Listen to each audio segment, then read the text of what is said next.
Welcome to Media and Monuments podcast, presented by Women in Film and Video in Washington, D.C. Media and Monuments is conversations featuring industry pros speaking on a wide range of topics of interest to media makers. WIFV is the premier women's media organization in the Mid-Atlantic region. Thank you for joining us on Media and Monuments. I am your host, Tara Jabari.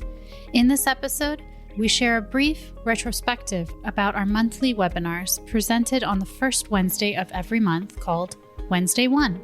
Good evening, everybody. So tonight, I'm just going to go over some of the basics of producing one-on-one from an independent filmmaker's perspective. So the starting point for assessing income tax is gross income. Welcome to our Wednesday One. We are so excited. During a pandemic, if you're covered by the ADA, you can still ask employees if they're experiencing symptoms of the pandemic virus. I was able to get out of Dodge with my camera originals, but cutting it was a nightmare. Cheryl is the senior mixer and founder at Odd House Audio. And my department would produce all the behind the scenes and the making of movies. All right. Well, I want to thank everybody for tonight's program. These webinars seek to gain insights from professionals currently in the field. In January of 2021, we spoke about Wonder Woman 1984, which filmed in Northern Virginia and downtown Washington, D.C. Local crew and casts were a part of bringing this movie to life, and we spoke with some of those involved. Here is an audio clip from that Wednesday One recording. It was amazing, actually just being there and watching it, where I talked to fellow crew people and we were just in awe of the wire work alone, where we were just mutually, and these are seasoned crew people who are just not impressed by anything. And we were just in awe because we thought, oh, wait, I thought this was all green screened.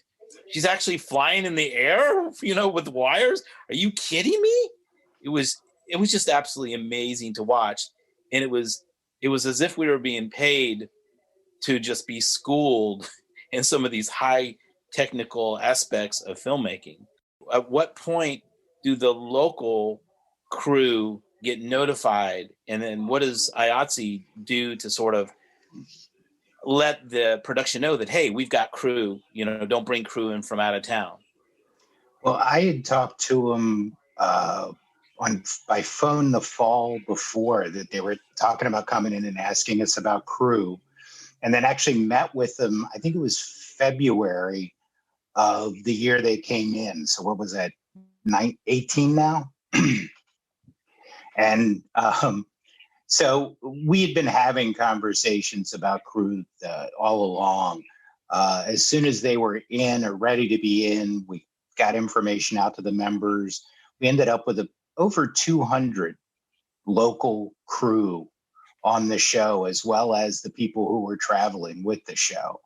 I was surprised. I was running the numbers the other day, that it was really that many, because there was about 12 weeks of builds and prep on that mall, because they were getting down to the minutia of, it was building the storefronts, building partway deep into the stores, unless they were actually going to shoot further into it. Then set dressing came in and had to dress all those. And I watched the movie, you don't even see a lot of the amount of work that went into that you all being there. So in watching that, if you've ever watched House of Cards, there's actually sconces and lighting fixtures and other things. And it's like, you've seen it before because it was on House of Cards. It was just a monster job. Like I said, it was about 12 weeks, I think, worth of prep, and then the shooting. The rigging you mentioned that the stunt people did was incredible. And it was kind of funny to be there on the day she was doing one of the big swing down, where she probably spent more time hanging 3 stories up waiting to shoot than they did actually doing the stunt.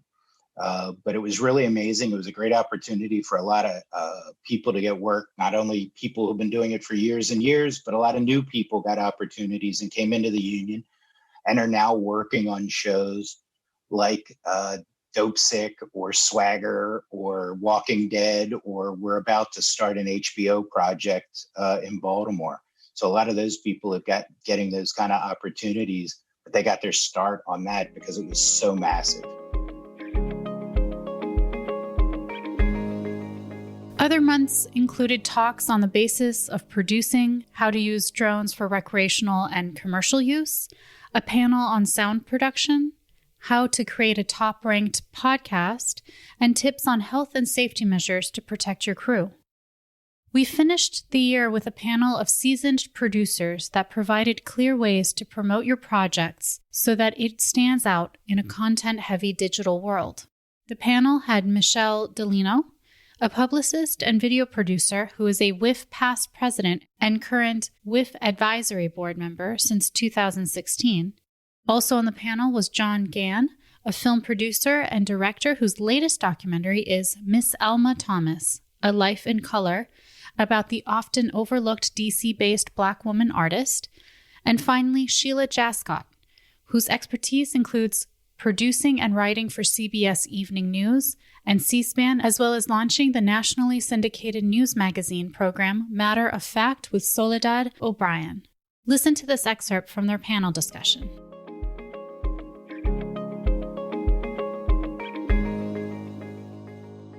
Welcome, everyone. I'm Melissa Houghton, the Executive Director of Women in Film and Video, and I've really been looking forward to tonight's program because if you know me, I've told you before, you need to start promoting your project before it's finished. I'm really thrilled to have with us tonight Michelle Delino, Sheila Jascott, and John Gann, who really cover the range from broadcast to theatrical, documentary, and narrative. Hi, everyone. My name is Michelle Delino, and I started doing promotions for films very early in my career. I was fortunate. I worked for HBO in their on-air promotions department. It was my first job out of college. And my department would produce all the behind the scenes in the making of movies that we knew were going to be on HBO. And we were invited on the set to produce the EPKs. So I started my career learning how to promote a theatrical or a documentary and all the elements that went into that. So I then started producing, and now I'm doing PR and marketing and kind of doing a little bit of everything. And I'll talk a little bit more about that and how we did some really creative ways of promoting this project. And they're looking for distribution. So they hired me to do PR for the Whistleblowers Film Festival, which happened in DC. And Sheila, I'll pass it off to you. A huge part of my career has been involved in doing television news. So I have been on the receiving end of being pitched. And I worked at CBS News. I worked with, matter of fact, with Soledad O'Brien and Hearst Television. I worked with the local Fox affiliate, and I'm still doing a little bit of news, but I feel like that I have something to contribute to this conversation because it seems to me that sometimes people are oblivious how to pitch. And so being from the pitched person that's being pitched seat, I think that I can contribute to the conversation. I'm John Gann. I am a filmmaker. I used to run the DC Shorts Film Festival, and for the past 20 years, I've been consulting with film festivals around the country. I've seen hundreds and hundreds, if not thousands, of films a year and read and download hundreds of EPKs that I need to evaluate for programming purposes. Last year, I produced a short documentary called Miss Alma Thomas, A Life in Color, which has played about 26 festivals so far. First, I want to talk about EPKs from the point of view of a film programmer and someone who has to go through these in order to select images and text for websites and catalogs and marketing. I can tell you. I would say about 85% of the EPKs I see are unusable. Either the photos or the production stills are just poor choices. There's nothing action involved. There's nothing of interest to them that a reader would stop the screen as they're scrolling and go, ooh, what is that? Because this is what it is now. It's about what you want people to stop as they're scrolling down their screen. The copy has to be pristine. Everything has to be spelled correctly. The grammar has to be right. The tone has to be point. And I can't tell you how many I read of these that I read the description of the film and then I watch the film and it's like two completely different things. And I tell filmmakers this all the time. Perhaps the person to write your EPK is not you. It is someone you're bringing in who is not related to the project, who can see it for what it is and not for what you think it is. Because I can't tell you how many log lines, how many descriptions I had to rewrite, hundreds, if not thousands, how many screenshots I had to take off of films themselves as opposed to using the EPK photos because they just weren't usable or weren't of interest. So I really stress it as you're putting your EPK together. It is critical that it is the information you want to put forward in the best light and something that's interesting.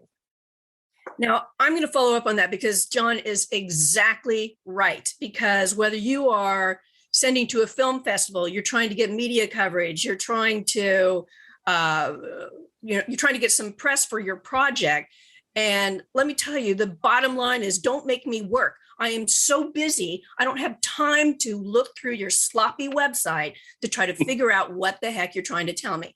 And you are so right about that. Honestly, it even starts with, if you're sending a pitch to the media, it starts with the slug.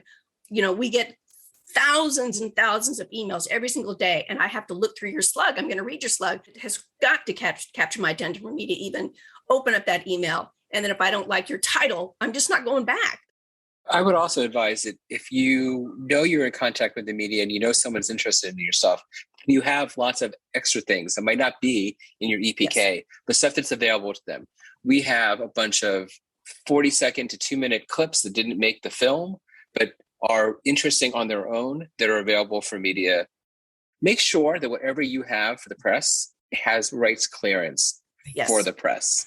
I know with the film I just did, there are images that I could use in the trailer, but I can't use on the media.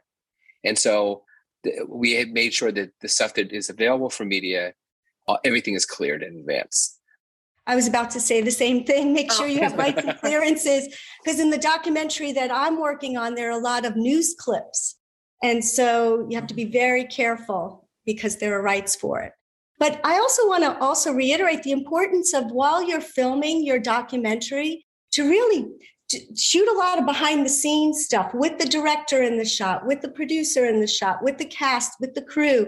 So you have stories to build as you're trying to promote your film, for social media especially. You really need some fresh eyes on your project to do the promotional part for it, because a publicist will go a long way.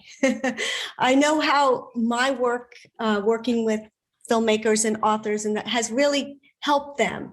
And I think that you have to look at that as being in your budget, budget for it. And as John was saying before, budget for ads. And as you're working on your project, think promotions, think how it will be promoted, and include some people in it that are influencers, that have strong followers, and someone who can tie into the film that can help you promote it.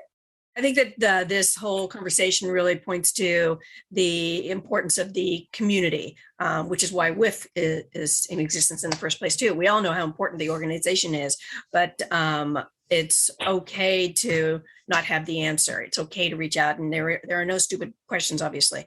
Sometimes we're so close to our project, we don't see the big picture when other people think it's so glaring, but they don't want to upset you or feel like that they want to, insult you or whatever, when really sometimes you just need somebody, you need an editor, you need somebody to just say, you know what, this is great, but you need to do this. So, and don't take it personally.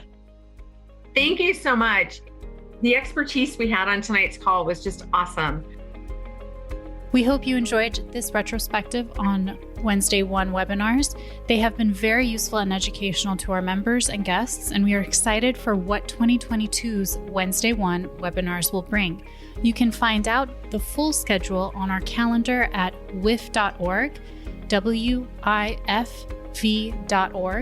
and there will be a link in this episode's notes as well. Thank you for listening to Media and Monuments, a service of Women in Film and Video in Washington, D.C. Please remember to review, rate, and subscribe wherever you listen to this podcast. For more information about WIFV, please visit our website at WIF as in Frank, V as in Victor.org.